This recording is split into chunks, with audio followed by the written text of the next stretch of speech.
Nguer am na raison parce que nee nañu Abdou Nguer waxoon na ni conseil constitutionnel bu ñu fa yóbboo loi bi da koy xotti démb ma dégg leen ñu ne Abdou nekku fii mooy kay présenté yaxu jën naan Abdou nekku fii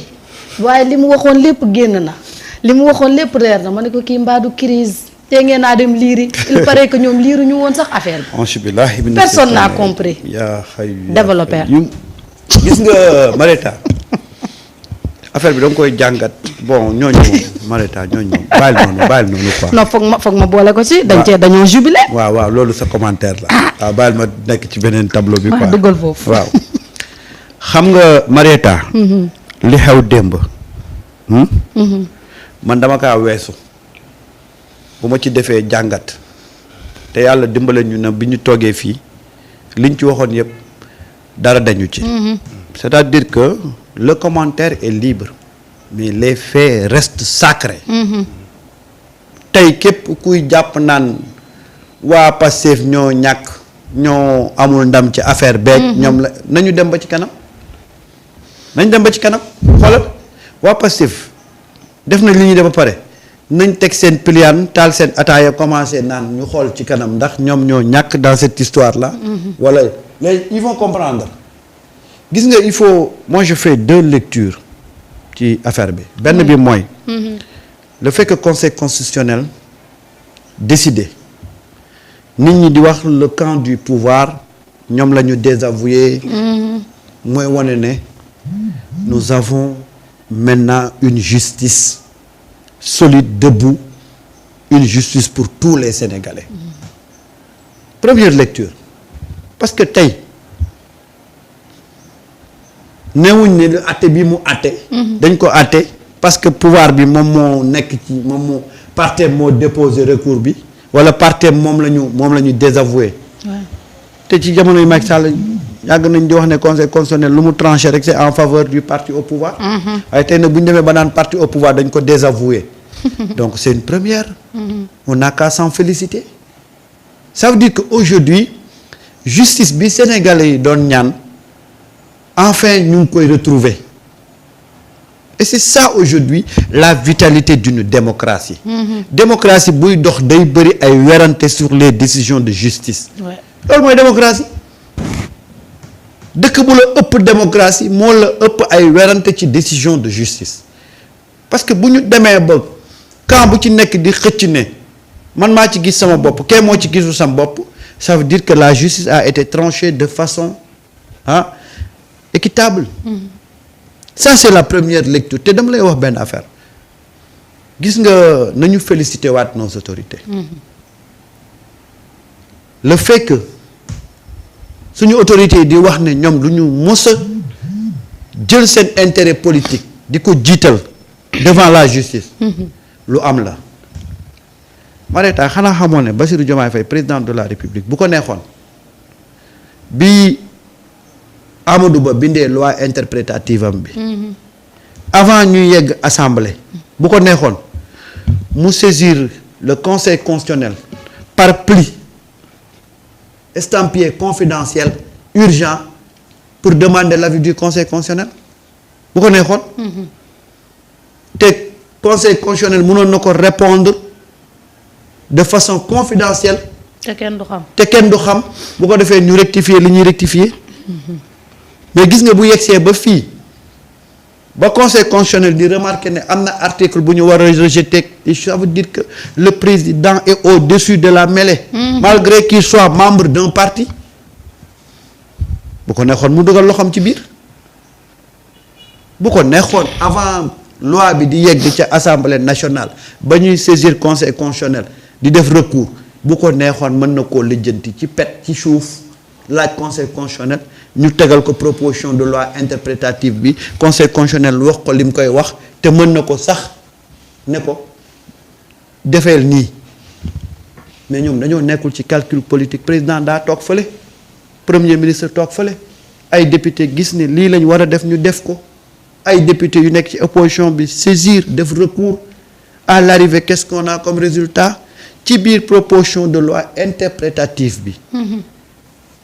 conseil constitutionnel jëlul yëpp sànni ci mbedd ma daf ci am article premier ba mu ne dëppoowul ak constitution waaye la ca des te ngeen dëxëñ ko dama leen di noppal jarul ngeen di daw ndax yéen li ngeen doon def ci loi interprétative bi am ci jubluwaay waaye kaay moom wan leen yoon bi gën a yomb waaw ne leen lii moo gën a yomb nga xam ne bu ngeen ko defee du ngeen laal amnistie du ngeen laal loi interprétative parce que logique pour logique le PASTEF a toujours dit que je ne suis pas d'accord tant que ñu ngi jël en considération ci biir amnistie bi les crimes de sang les tortures et les traitements dégradants loolu moo taxoon voté wuñu amnistie bi di waaw boo demaatee nag tey ba conseil constitutionnel ne la mieux da ngay teg fële recours bu la neexee da ngay teg fële loi interprétative da ngay teg fële bu la neexee doo laal amnistie bi te li nga bëgg yow ñu àtte ko dañ koy àtte loolu mooy débat bi waaw tubaab loolu li ñu bëggoon rek lañ leen defal li ñu bëggoon rek lañ leen defal léegi nag l'opposition est tombée dans son propre piège waaw naka te na nga xool danañ agité waat beneen argument tey wala suba muy da ngeen war a abroger la loi l'amnistie totalement parce que ñoom loolu mooy seen yéene recours yi ñu doon def yëpp c'est pour pousser Pastef à abroger totalement l'amnistie loolu mooy seen yéene mais tey Pastef bu ko neexee te xam naa ne ci dynamique boobu lañ jëm jarootu ko sax du ñu laal amnistie bi déedéet ñàkk laal amnistie boobu nag le problème de l'opposition va rester entier dëgg la de parce que ñoom seen problème mooy na Pastef abroger loi bi amnistie bi totalement léegi ñàkk koo abroger nag mooy doon seen problème parce que boo gisee démb bi affaire bi doog a génnee ma jàmbal moo njëkk a def tweet moo njëkk a tweeté waaw mais tweetam bi ci lan la di poussaat gars yi pour ñu dem def abrogation totale de l'amnistie te jaratu ko léegi mun ngaa topp ñi rey ak ñi torturé waaye yow bàyyi leen fa seen amnistie topp ñi rey ak ñi torturé mais dama lay jox terme Othmane Diagne bi muy ban boo jëndee pain thon nga dem ci maire bi ne ko def ci kaani maire bi ne la thon bi dafa ànd ak kaani loo ci defaatee kaani jaratu ko de yow yaa ngi doon wut yoon boo jaar pour que ñu àtte lu jëm ci torture lu jëm ci assassinat lu jëm ci traitement dégradant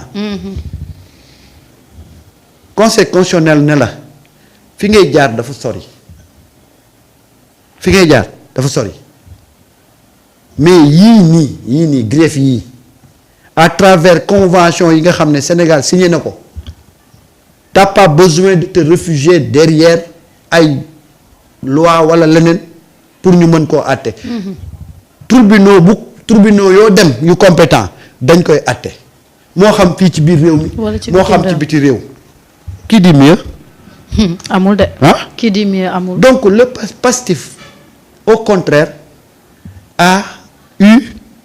une double victoire dans cette affaire-là parce que le Pastef demandait 200 ñu offrir ko 500 lan lay kii keneen dara te gis nga xam nga lan moo ci bees lu am solo loo xam ne nit ñi bàyyiwuñ ci xel cadre politique lañ tënkoon amnistie bi mais conseil constitutionnel son champ bi mu définir c'est beaucoup plus large torture assassinat lépp loo xam ne dafa aju ci li ñuy wax crime contre l'humanité xanaa xamoon ne bu fekkoon ne Covid bi dafa tombeek bu fekkee jamonoy Covid bi tombé nag 2021 bi nii ku ci amoon vidéo boo xam ne dañ la jàppoon di la toroxal di la torturer soo attaqué soo demee porter plainte ñu topp ko dañ koy topp en fait c'est ça aujourd'hui. fi mu ne de Pape Abdoulaye Touré moom mun naa waaj. waaw mun naa activer waat. mais Pape Abdoulaye Touré te du moom kese de bëri na ci morom. c'est-à-dire que le conseil constitutionnel nous a informé sur des informations yoo xam ne xamuñu ko woon. xam nga ñun dañu mës a gëmloo ne amnistie bi day couvrir les meurtres les assassinats les tortures waaye conseil constitutionnel xamal nañu ne mosu koo jël loolu noonu amul benn amnistie bu ko mën a couvrir. jeex na tàkk danaa ci ñëwaat. d'accord te danaa ko comparer ak la loi Ezzan de 2005. nga xam ne li conseil constitutionnel décidé démb. ak la amoon 2005 ci loi d'amnistie wute na lool. Djiby affiché yaay Adama numéro kii bi commercial bi maman boo wootee wala nga envoyé message Modou incha allah dina ko jot après dina la jox numéro bi incha allah Bara. sa jàngat yow tam par rapport ak cette décision bi nga xam ni le conseil constitutionnel jël na ko ku ci nekk nag muy opposition wala pouvoir ku nekk am nga noo xam ni jàngatee nga ko mbir mi. man de APR yi ma gis démb ñuy jubilé su doon tey maa nekk ci seen place. dootuma nelaw. ndax la. te sëriñ bu ma xam danaa la woo mbokk bu ma xam itam danaa la avertir mbokk mu ma am nga njegeen Ndakaaru. danaa la woo ñi la boo jëndoon ginnaaw saako ceeb jëndal saako ceeb wala saako genn wàll te xam ni fan yi di ñëw da nga ma sóoraale ci añ. xam nga tey Marieta. maanaam waa APR vraiment doo sax comprendre gis nga cette loi interprétative bi nga xam ne Amadou Ba daf ko yóbbu assemblée nationale. bon conseil constitutionnel déjà doyen ñëw na ci sànq pour ne pas répéter xam nga tey yaakaar naa ni bu indiwul woon cette loi interprétative là tey sénégalais yu baree bari du ñu xam ni kon ndeke ni loi d'amnistie mënul couvrir. ay crime de sang ak i torture c'est-à-dire waxuma la sax de Marieta waa APR mais tey yenn politiciens yi doon taxaw naan non suñu FDS yi ay jàmbaar lañu waruñu leen wax li waruñu leen wax la parce que conseil constitutionnel ni ñu même nga nekk homme de tenue ak foo mën a bokk yoon mayu la ngay exercer des violences yoo xamante ni si ni tey tegoo ko ci yoon rawatina ay torture c'est-à-dire moom conseil constitutionnel waxul sax ci ni maanaam dafa dem sax ba ni même bépp sénégalais boo xam ni. FDS ak keneen ak keneen maanaam yow am nga firnde bu wér que ni kii daf la torturer boo demee plainte dem ci yoon ci ay cours et tribunaux yoo xam ni compétente lañu ñu àtte mbir mi léegi loolu leer na xam nga ñoom yaakaar naa ni tey dañu li naan fatt fépp. gars yi booy xool sax dañu fatt fépp et que Pastef moom mooy tourné waat. amaat li nga xam ne moom mooy atu xam nga Sénégal yi fi mu ne nii coow li bari na kenn ku nekk di wax démb ay responsable APR yu bare bari kenn ku ne génn nga di wax di jubilé waa Marieta man tey dama ñëw maa ngi liggéey Sunugal 24 weekend jot auto service baa ngi ci suuf ma bind note cher PDG Alioune Top ni ko man de maa ngi dem Touba te auto service bi daal laa bëggoon nga abal ma ko